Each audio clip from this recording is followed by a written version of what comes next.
There we go. Welcome everyone to Jive with Dr. Jivi, and today we have with us Jake Hassel-Gren from Leap Lab. Woo woo. Welcome to the show, Jake. Hi, Jivi. Thank you for having me today. We've hung out twice in 2 days. Yes, and some very pivotal moments in those 2 days. I'm glad. Yeah, it's been a beautiful roller coaster with a big, huge seatbelt on.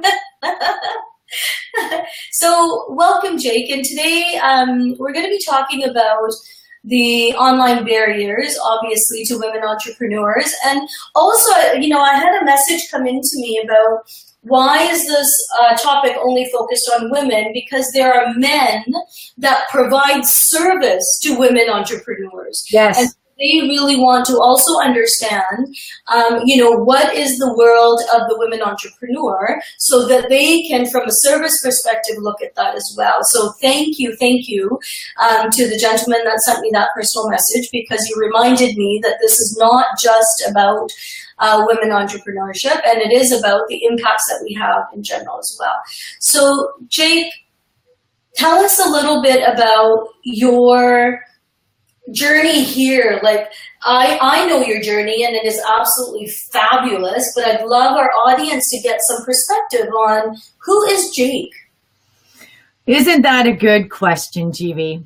Well, my journey to today has been mostly institutionalized, i.e. Corporate. I've got a corporate background. So I was in financial services for over 20 years. And when I say financial services, I worked for General Motors early in my career through corporate finance and dealer level finance and other parts of direct lending into the consumer market. And then I moved into IT for a little while. I was actually involved in the project that took the fax machine out of car dealers. So I was introduced to the technological world really early in my career in a really strange roundabout way. And then I went into direct lending for a while and automotive lending, and then into commercial lending for quite a few years. And left the banking segment last year. Commercial, I was, my last role in the banks was a VP in commercial banking. And so I've had an interesting career where I've worked with business owners of some sort, whether I was their direct lender or direct banker, or I did business in and around the financial structure of their business for a really long time. Mm-hmm. And so I entered into the entrepreneurial world myself last year. Of course, with my background, I'm extremely data-driven and analytical. So I did a significant amount of research on who I wanted to be and what I wanted to do and the market segment I wanted to serve, and who that target audience was and what was going on for them. And so I find myself the founder of a niche technology company, which delivers personal and professional development programs designed by women for women. Beautiful.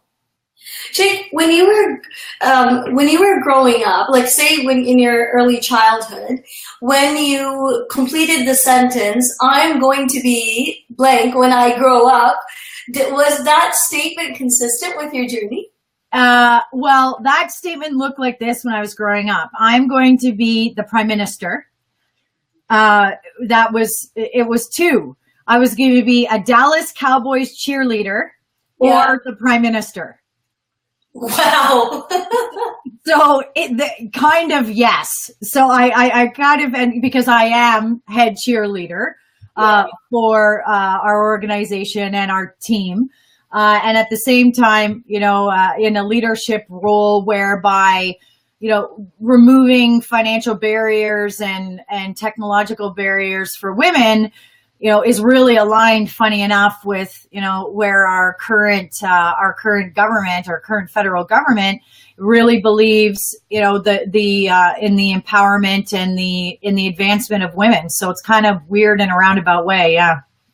Wow.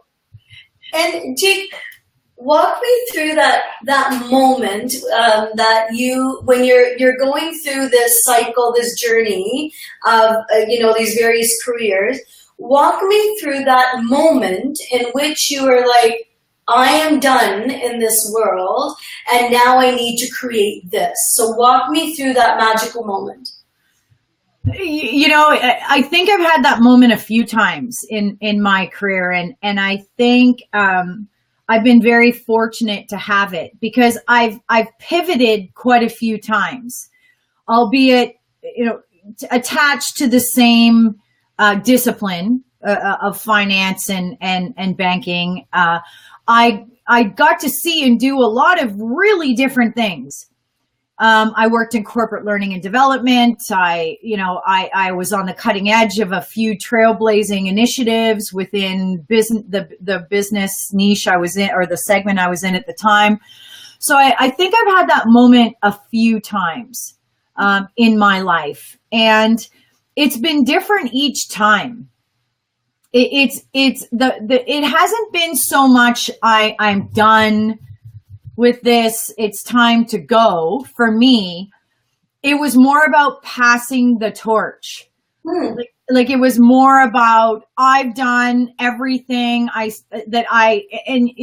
of the things about me when I worked in the corporate world was I was very much the type of person who would be assigned or pick up on, initiatives that I was intentionally chosen for to move something from here to here.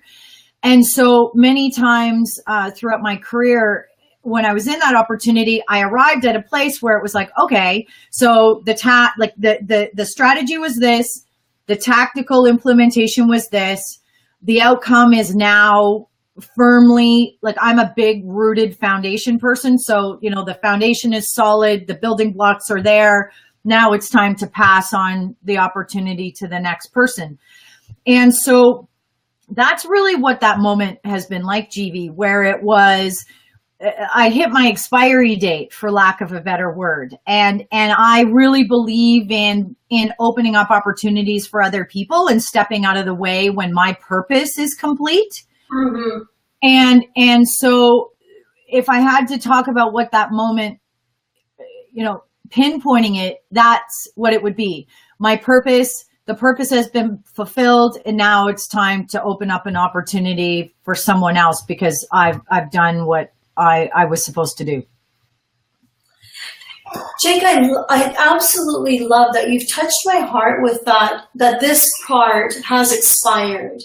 And I think quite often, like when I think back to my career, I wish I was able to identify that expiry and closure of that one phase, because, probably similar to many people, I continued to remain miserable in that phase until a health concern came up in which I had no choice but to complete that phase. Right. I wish, looking back, because I can, as you're speaking, when you talk about this expiry, I can visualize exactly what that expiry of that career, that part of my career was. And yet I continued because I didn't know any different. I didn't understand that had expired. So let's just rest here for a moment and let's just talk about what goes on for somebody to recognize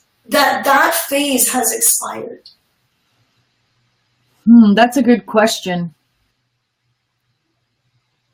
You want to like you're asking me from my perspective, what happens? Yeah. Like what happens, because you've now dealt with so many women entrepreneurs and being able to you've had hundreds and thousands of conversations with women in business. And so when you think of all the conversations you've had and your personal experience, what are the attributes that one would look for to say, man, this part is expired and I need to move on?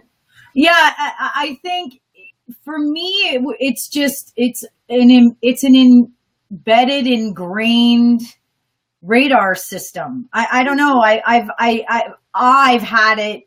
And if you talk to my mother, she would validate that. I have that level of awareness where I know when I've been at the party too long. Oh, yeah. And you don't want to be that last guest that won't leave. And so for me, I think it's just an intuitive thing. But when I think about women I've dealt with in the past, as a banker or in my own business, I think what blocks them from touching, like Tina Overberry talks about poking the bruise, and I think it has something to do with that. I think it's a combination of pain and a combination of fear. Mm. And so when I've had discussions with women and I start asking them more deeper discovery questions and trying to get under that, often I find they have lost perspective. Oh. Like they're in that spin cycle of hysteria that we get and fear and all that messy stuff. Mm. And it's really difficult to pull yourself out of that when you start in that spiral. Mm. And it's almost like, in some movies you see, you've got a friend that grabs the other friend and snap out of it. And I think, for women, I know and I've dealt with, you've got to have that safe person in your life look at you and say enough, that's it, enough. And so I think that, specifically with women, we're more highly connected to our emotional selves and our spiritual selves by nature. Mm-hmm. And I think that can sometimes work against us, where we know we don't want to admit we've hit the expiry date because there's no answer for what's next. And that can potentially create that place of fear in that spin cycle. I love it, because the golden nugget there is that the fear is of the unknown place. Yes.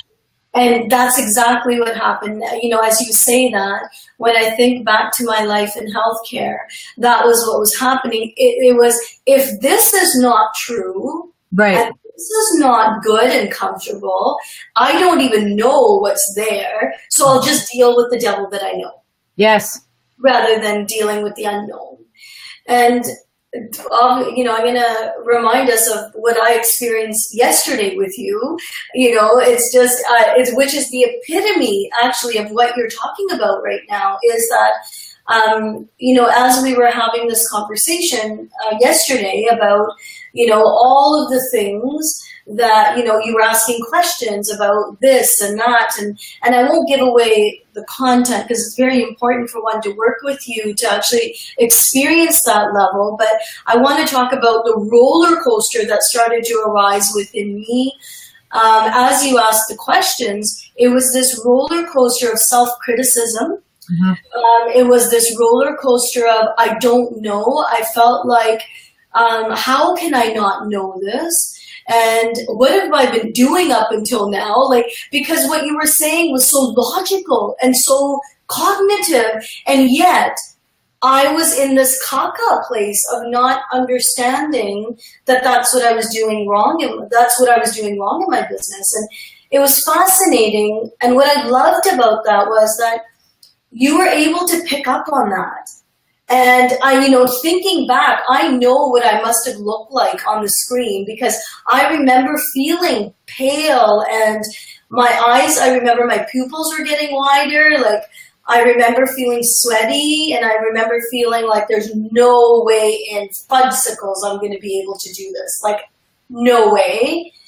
And then all of a sudden, you asked the question about, Jivi, what has your career journey been? Yeah.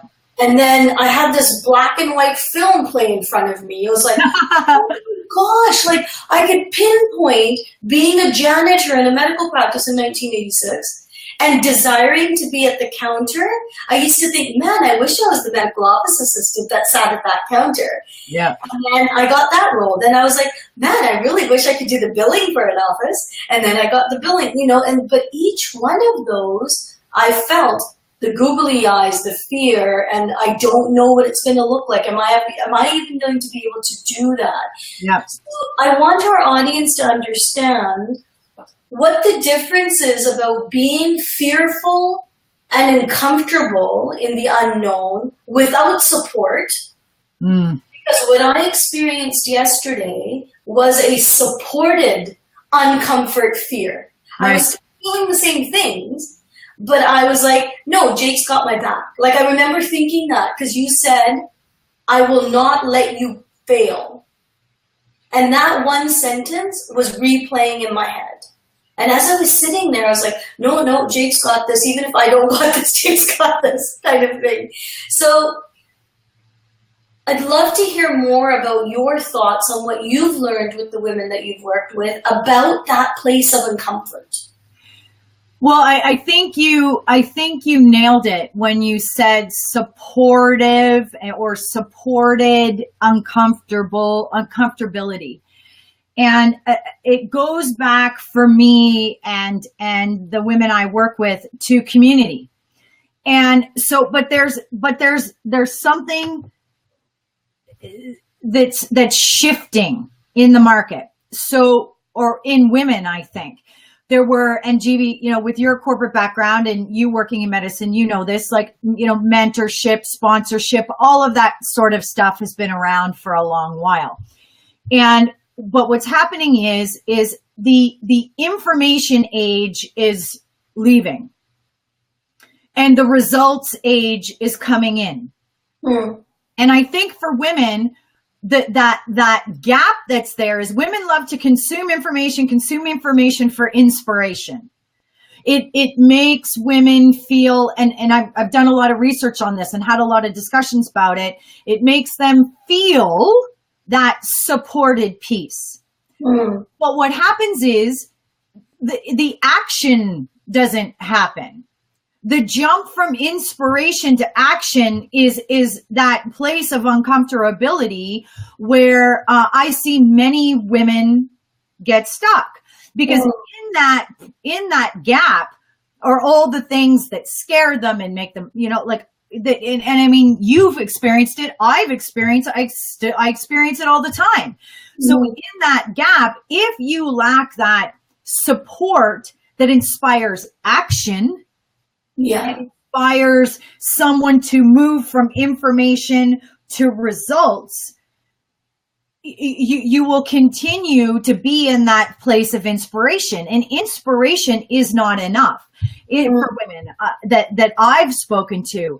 The days of, and I wrote an article on LinkedIn last week, and I know you saw it, where I said, the days of rubber chicken dinners or lunches at speaking events where someone gets on stage, and inspires you, those are leaving the market, because inspiration without action doesn't create results to move women ahead in their lives. So my role with the women I work with is to stand in that gap, sometimes take bullets of their fear and their, I'm not good enough and I'm so confused and there's too much information. This is really scary. I don't know who to listen to. All of that stuff that starts to happen in this, information age of I'm an expert, you're an expert, I'm an expert at this or that. I think what it's triggered in women is a lack of trust. They don't know who to trust. They don't know where to go. There's so much information. So that brings me back to that community model where you find your people. So 4 years ago, finding your people was enough. Going to tea was enough. Having those inspirational spots to, touch in your life was enough. But I think what women have woken up to is that doesn't make results for them. That doesn't move them to the destination and the goals they've identified for themselves. Mm-hmm.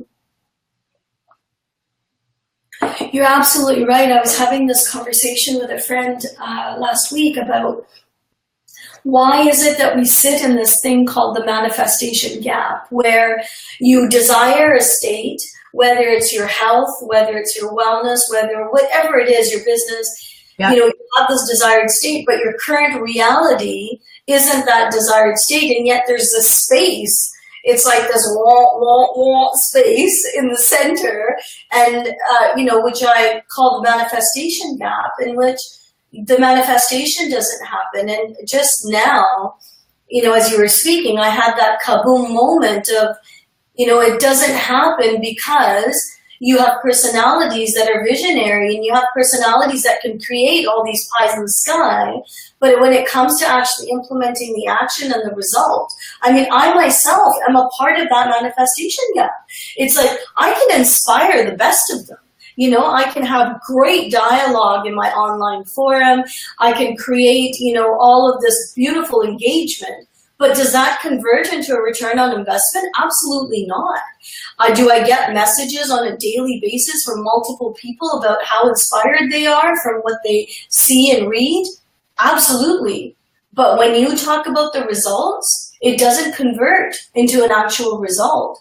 So I just want to talk about that online forum place, like this, some of the challenges that women in particular, and I want to take a step back for a moment because there's a missing piece for me. So I hear your career, and as you walk me through your career, what I hear is a female working in a very male-dominated industries, whatever industry you look at. And when you look at that career journey in the time that you've done it, first of all, hats off to you, because that is the number one most amazing thing about you, because to live in that world, people have no idea how difficult that is. And I only know because I partially lived in it as well through healthcare. Right. And that was a very different type of, business suit. And I have to bring out this masculine energy to even converse with people so they take me seriously kind of thing. So how do you take that, Jake, as Jake, and then transition into, I'm going to help empower women on the online forum? That's a great question. The answer is pretty simple, to be honest with you, because women entrepreneurs have always been fascinating to me. And although I worked in a male-dominated business, I always went seeking out the women, whether it was in my organizations or to an external customer base, who were trailblazers. So, for example, when I was in automotive, when I was in my 20s, there were 2 daughters in Ontario that were daughters of dealer principals. And I knew one day they would run those stores. And so, me being me, I phoned them up and said, hey, this is who I am. I'm a young woman, in the GM organization. I'd really like to learn more about you. And so I've always operated in male-dominated models, but I was always externally seeking the women I knew I would need to teach me the things that I wouldn't get on a practical level in my skill base. Mm-hmm. And so becoming an entrepreneur, working with women, was very intentional, because I, from a business perspective, a market perspective, a financial perspective, you name all of the building blocks of business, I know the gaps women face. I understand the barriers intimately because I've seen them. I've worked with women entrepreneurs in their businesses. I know the things they face. I was the person at the strategy table, as a banker. I didn't even work for their businesses, but as their trusted advisor, sitting at their strategy tables, connecting their strategy to the tactics that will in turn create the ROI you talked about. So I had an inside view sometimes, but it was also an external view, understanding the barriers from an external perspective, what women entrepreneurs face. And for me, it was about the practicality of a solution. So I know like the barriers are there, what can we do about them? It's moving at a snail's pace. So, there's a couple of things, removing barriers, specific barriers to entry in the online space are number one, financial, and number two, technological. Because the more I spoke to women entrepreneurs who have great service delivery businesses, who offer amazing services to their clients and their customers, who hit capacity in time. Like once you're at capacity of clients, like you can't take on any more clients, but if you lose a client, then you've got it's this, mousetrap. And because, I've got a background that doesn't make me afraid of technology, nor does, and I understand learning, from a curriculum, curriculum perspective. I thought okay, so how do women scale their businesses that don't deliver services? Well, that gap can be filled by extending that client experience, by taking the client experience from a even virtual face-to-face to some self-directed pieces, video-based learning, like all of that amazing stuff that women can do. And so I started talking to a bunch of them and they're like, no way, I don't want to learn the technology. Forget it. I just can't even handle the thought of that. And, I know how expensive it is, to do those sorts of things. And so the more research I did and the more I talked to them, I thought, what, my skill set can step into that gap. And like you experienced yesterday, I can take some of those bullets, so for me, it's really about understanding it from a practical perspective. And at the same time, there's a portion of it where, I'm learning right alongside of them. Right. And I'm saying, so what do you think of this? What do you think of that? What about this? What about that? And I'm having some really interesting discussions with women about what their own personal experiences are within some of those barriers and what you call that manifestation gap. I think it's fascinating that that's what you call it. Yeah, it was actually a full session in my mindfulness work. It's a complete session on just the manifestation gap. This is a very different angle to that content, which is quite fascinating. So now, as you walk into that, is that the birthplace of Leap Lab? Oh, absolutely. Oh, absolutely. That would, if somebody asked me the origin story, that was one of my favorite things to do as a banker, is ask entrepreneurs their origin story, because I always found it absolutely fascinating. What was that moment in time they made the decision? And really that's the origin story. I thought somebody's got to take a step, somebody's got to do it. And somebody's got to be, fearless enough to do it, know enough to be dangerous to do it. And go first. Yeah. And so, I've always been fascinated with the importance of being first. You look at businesses in the world that were first, Amazon was first. When people realized they didn't have to go to the mall, that someone could deliver them what they wanted to their door, Amazon took the first step to make that happen. Apple wasn't the first technology company, but Jobs and Wozniacki were the first to approach technology in an emotional connection way. So I've always been fascinated with first, and so, the lab certainly isn't the first learning platform. We're certainly not the first group of people, developing professional and personal development for women. But what we are first in is the model.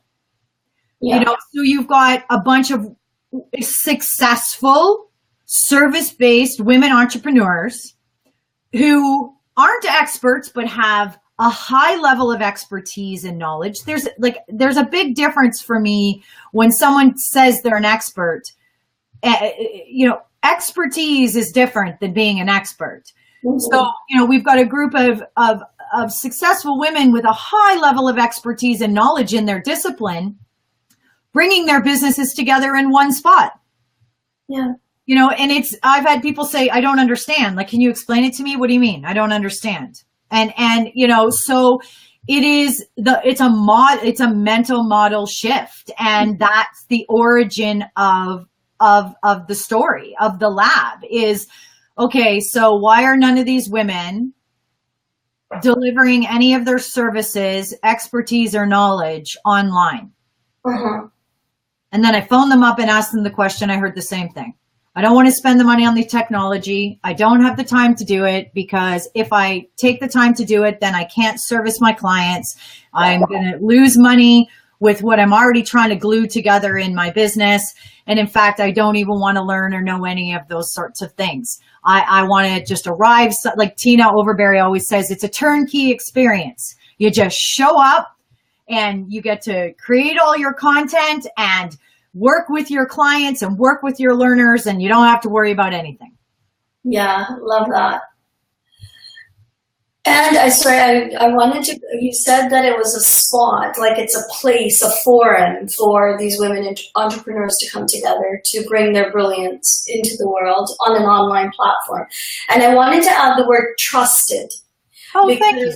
That is what I've experienced to get to this place of being, because you're bombarded with information, and the bombardment of information is, this is what you're doing wrong and this is what you suck at. That is why you're not getting the business results you're getting. So it's a very different model of approaching marketing and sales. And yet, who do you trust? Like, there's 50 bazillion technological ways, microphones, cameras, your online platform, to the stupidest things, Jake, about, how do I do my hair? Do I do makeup? I look at Gary Vaynerchuk and I'm like, I'm pretty sure he doesn't worry that there's a bump in his head before he goes on camera, Yeah. But women tend to feel, I think, a little bit more hesitant showing up in that way on this online. And I'm telling you, just from this afternoon, I was like, there was this bump in my hair, and I kept looking at it just before you signed on. And I was like, why can't I get rid of this bump in my hair? And it's the silliest thing, because it's what comes out of our mouth, not, the way that there's a bump in our hair, or we don't have this, or we don't have that. So let's talk a little bit about the barriers. Like, what have you learned in your journey about the barriers to why somebody doesn't want to take their work online? Well, I think you just identified a few for sure. I think women, the standard to which we hold ourselves to show up, I would argue is a tad unrealistic. First of all. But practical pieces of it, I would absolutely say that the emotion I hear the most of is overwhelmed. There's too much information. So, one of the things that's unique about what we do is, like, we vetted all that stuff, right? I went out and tried just about absolutely everything you could try. So one of the cool things that happens for women who work with us in the program, for example, that you're in and you start in the fall, and women who come to speak to us about being potential instructors, is essentially, we say to them, here you go, like these are your options. And we've tested and vetted the majority of them. So, I tested microphones, I tested lights, I spoke to founders of online learning platforms. And because of my background in corporate learning, I've worked with multi-million-dollar learning platforms that are really powerful tools that can build a community of practice. They can be the gateway to live virtual events. They can be the gateway to summits of hundreds and thousands of people. They could be the gateway to one-on-one work with your instructor. Like, they can do just about everything. So one of the benefits I had, in my background, I'm naturally analytical and research inclined, because had to be an analyst. You don't put together commercial banking deals without analyzing the market and analyzing trends and analyzing the economy. So I just applied those same skills to what women need to take their services into the online space. So I went out, I've got this huge spreadsheet. I'm like, this one does this one does. So that upfront work has been done for women. And, I'm really transparent about it. I say, like, this is our opinion after testing absolutely everything. Because I have a lot of people say to me, why did you go with Thinkific as the platform to build the lab? Well, there were a few things. Number one, it's a Canadian company. That's important to me. Number two, I love the founder. Number three, when I asked him for his time, he gave it to me and I told him what we were doing. And he's like, oh my God, that's incredible. Like, no, like that is just a completely new model. We don't have anybody doing something like that. And, there were a lot of things that the platform can do that those multi-million-dollar platforms can also do. So, overwhelm is what we hear and what we see and what we personally experience. I mean, I look at the same news feeds you look at. And so really that's the biggest barrier we work to eliminate is taking a woman from being overwhelmed and that, that heavy wet coat and inviting her in and saying, give us that heavy wet coat. We will share this space with you, share our knowledge with you. You can take it and create results for yourself and move forward. And really that's where I would say, most of the barriers we've heard and I've heard in research are eliminated. And I just wanted to add one more thing about Thinkific. Man, they've got great customer service. Oh God, yeah, absolutely. Oh my gosh, I did an introductory session with them last week and oh my gosh, they're so awesome. It was just so nice to have heart-centered people that understand their business so well and yet provide such great customer service. Oh, did you do a webinar with them? Yeah, it was the demo webinar. With Sid? Oh, no, with the customer service team. Yeah, it was a gentleman and a young lady. I can't remember their names now offhand, but it wasn't with Sid. But yeah, it was such a fun demo. I actually, first of all, attended the entire demo, which is rare. I was into the entire hour. Yeah, yeah. Well, so they got my attention. It's going to be cool for you and Grow because their subject matter experts are going to be with you in the program on the technology piece. Oh, love it. Yeah, it was really great. They bring such humor, which is really nice. Oh, they're fun. They're fun people. I really like them. Our relationship manager, Veronica, is great. Nice.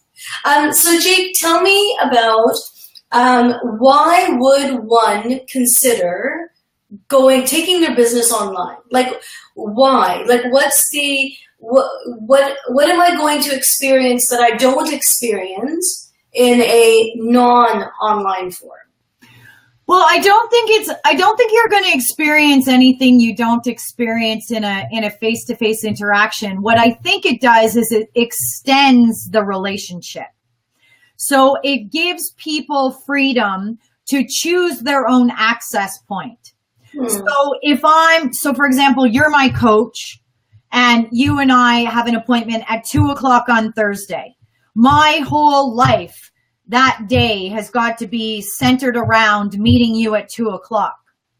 If you're my coach and you have an online offering, online program, online service, online course, by which I can take action for myself to gain the knowledge that I could gain in a one-on-one session, then what happens for me is I gain the knowledge first. And then when we connect one-on-one, the learning is deeper. I'm already coming to the party equipped with new knowledge, with new information, and empowered to have already grown from the moment I took in that information till I meet you face to face. So not only does it further increase knowledge for your client base, it it deepens the relationship with your clients because they're coming to your sessions better equipped. They're coming to your sessions at a deeper level of critical thinking. They're coming to your sessions more informed, by which you can take them to that next level in their own personal and professional development. And so for women who own service-based businesses where they work one-on-one or they do small group workshops. So picture this, you are hosting a workshop on a Saturday in Victoria. Your learners could go online and do e-learning prior to that workshop, so that when you get to that workshop, you don't have to do all the level setting of the knowledge before they start to work with each other and break out into groups. They arrive ready, take their knowledge to that next deeper level, which will more quickly produce a result. So it just takes women's ability to grow their relationships with their current client base and reach a new one to just that next, astronomical level of experience. I love that from the perspective of it's you can actually do a blended model of online and in person, right? Well, you have to. You have to. Many of us think that when you go online, that's it. I don't get to see my client anymore, right? Well, I don't know if you caught the interview that we did with Karina and Heather, Karina Walsh and Heather White, but Karina said she went through the same type of thinking where she thought it was either or. Yeah. It's an and. Yeah. Like it's an and to be frank, from a professional learning perspective, a blended learning model deepens the learning. Yeah. Because when someone delivers face-to-face services with a client over a long period of time, the client stops really hearing because all they see is you. So it becomes the Jivi Show. Yeah. They lose the ability to take responsibility for their own development because they're accustomed to it coming from you. When you provide a client with the space to do self-directed work, they own that segment of their own personal and professional development. And so you create an opportunity for your client to own their own experience. And a blended learning model, like, from at the Institute for Training and Development, we talk a lot about blended learning and the benefits of blended learning and how blended learning works differently than a standalone learning experience of in class, or a standalone learning experience of only self-directed e-learning, or a standalone learning experience of a virtual instructor-led training in a group or one-on-one. And it's fascinating. The data is fascinating. So if women are looking to create results, like real tangible results for their clients to move them forward, a blended learning experience is really, truly the only way to do it. True enough. I'm thinking back to some of my coaching clients where we've had, coaching obviously on a Zoom call or Skype call, whatever that looks like.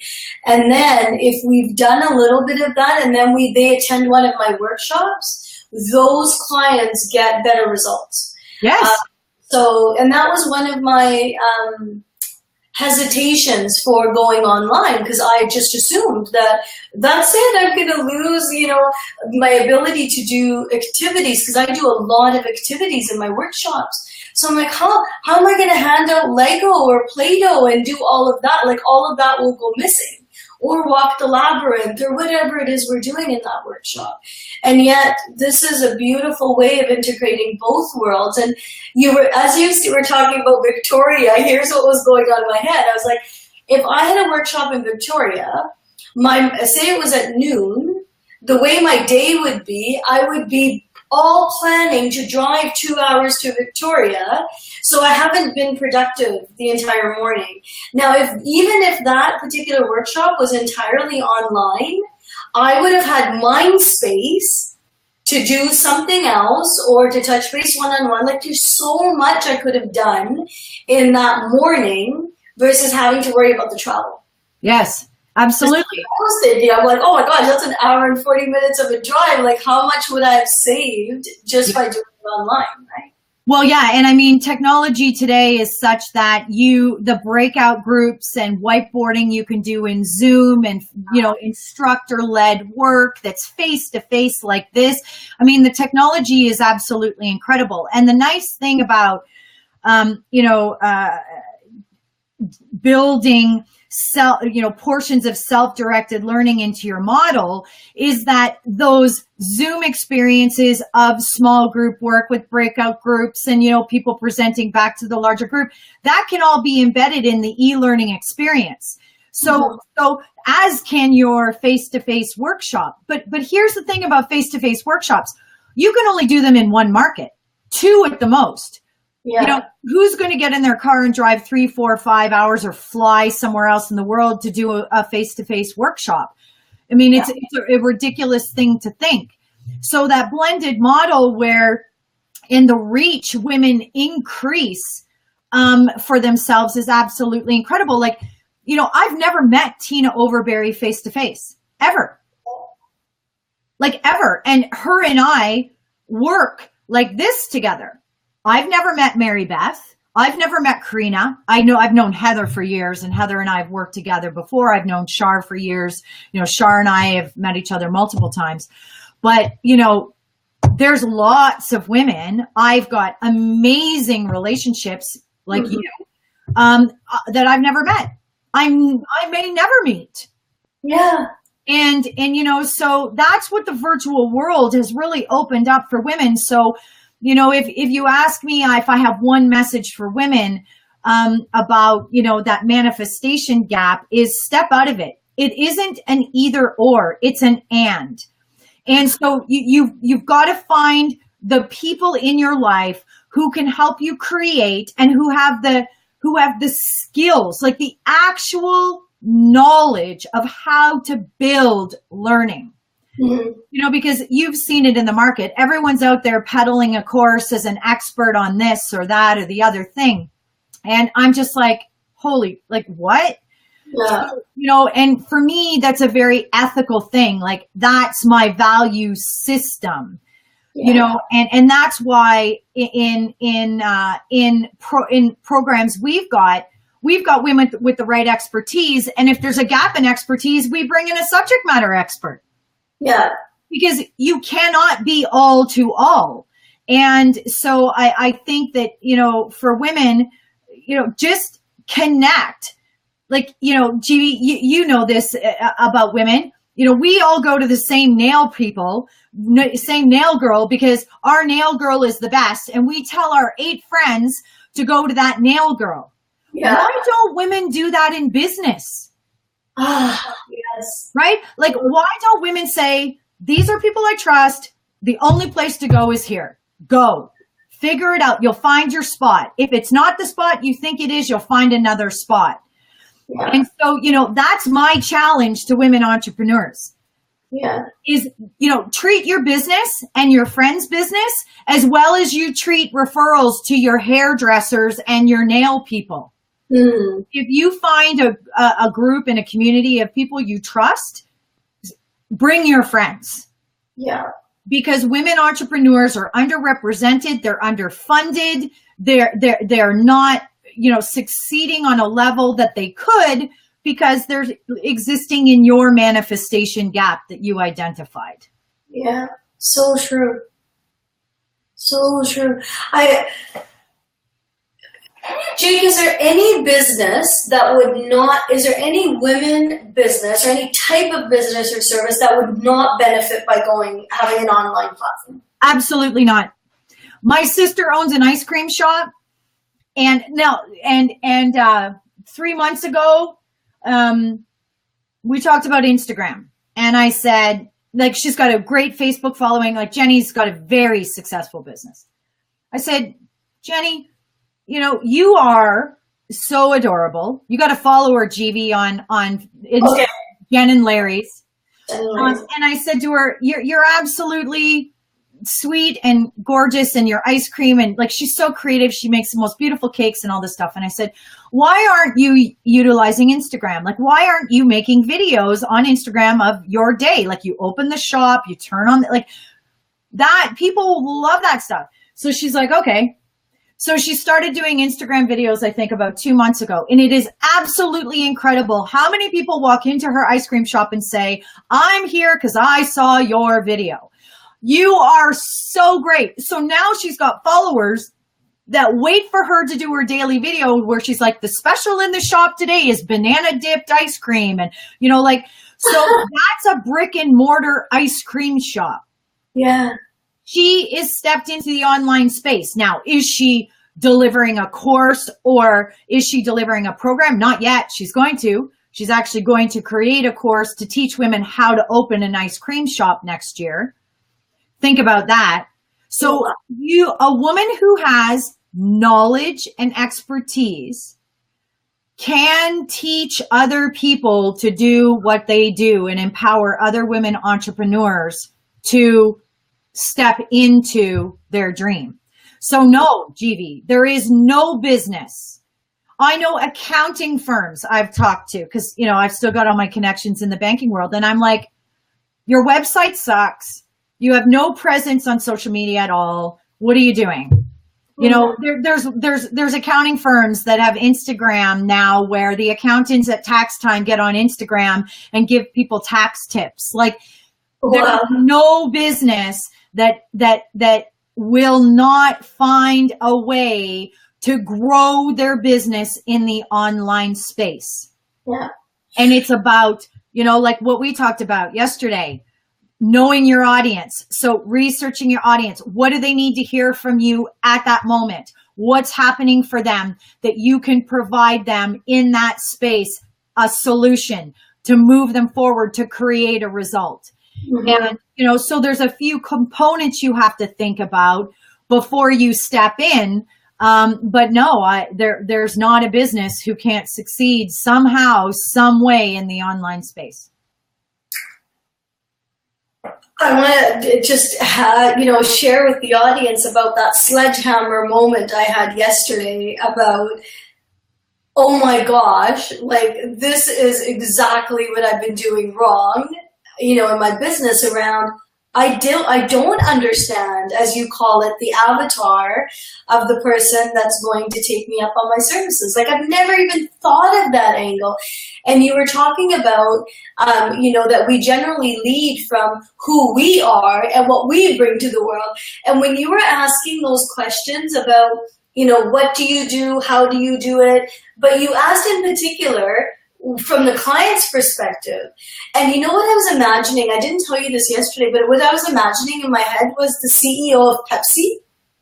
Because I've always wanted to have a conversation with her. Yeah. Not only from a cultural perspective, from a CEO leadership perspective.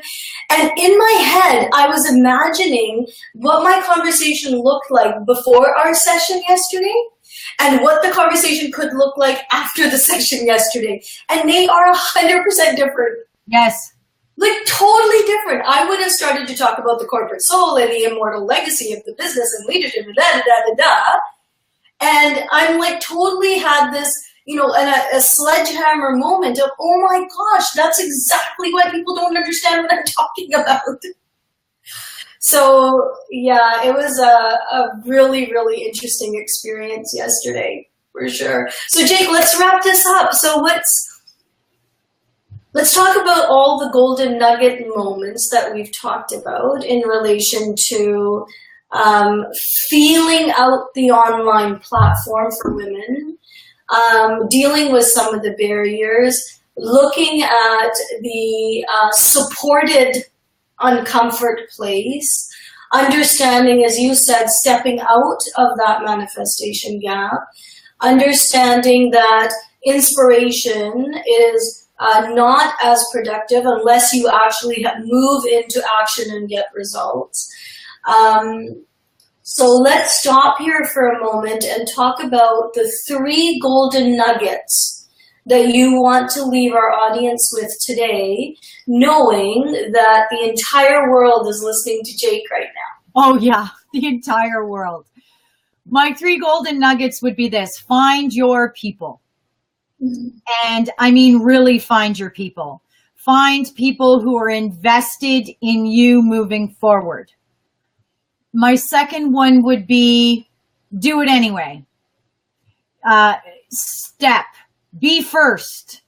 You know, whatever first is for you, be first and take the step. And my third one would be when something doesn't feel right, doesn't smell right, and doesn't look right, it isn't right. Love it.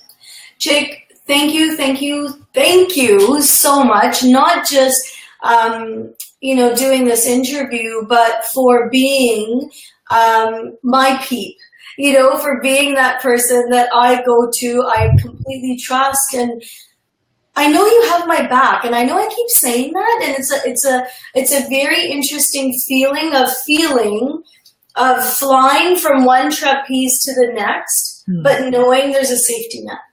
And quite often in my life, I've left one trapeze, the other one hasn't come in, and I've had no safety net.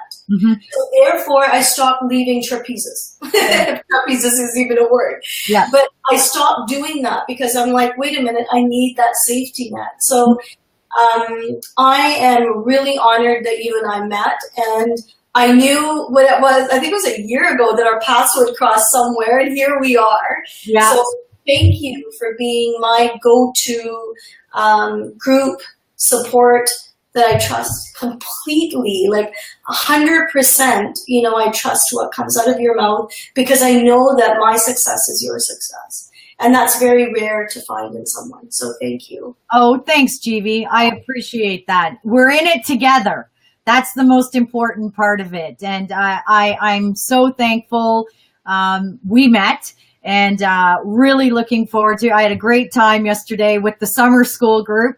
I'm looking forward to what's going to go on in the next few months. And, thank you for letting me into your world and into your life, and bringing me on your show. I know you do this regularly, and you've had some big audiences, and, so thank you. Thank you for giving me a space and having this discussion today. I loved it. I think we covered some really, really interesting points.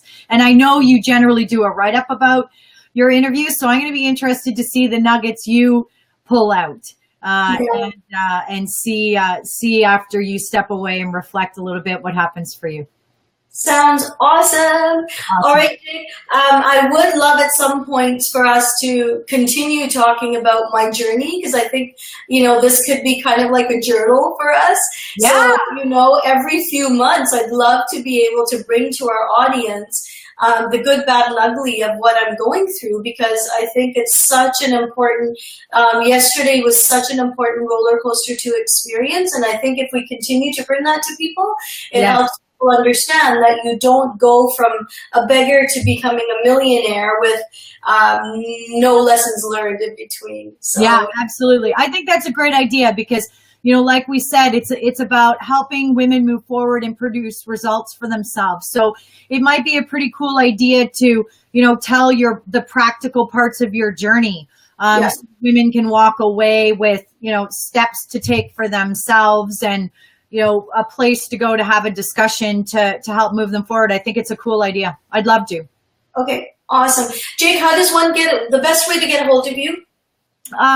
Best way to get a hold of me is to go to www.leaplearninglab.ca, and there's a contact us at the bottom, and you can contact me that way, or you can get me on LinkedIn.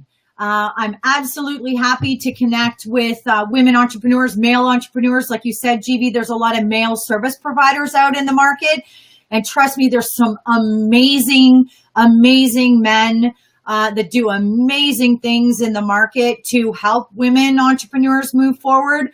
I love connecting with them. They ask me a lot of questions about, women, who are very much like us, had a corporate career, opted out, and are now entrepreneurs. We're a little bit of a mystery to them. So I tend to get, inquiries. And Jivi, if you get those inquiries, I'm happy to talk to those gentlemen as well.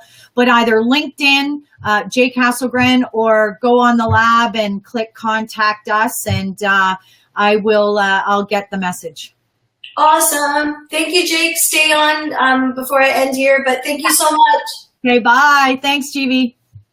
All right, everyone. Enjoy your weekend. Fabulous, fabulous weather out there. So get out and about, and we will chat again next week with another awesome guest. Okay, bye.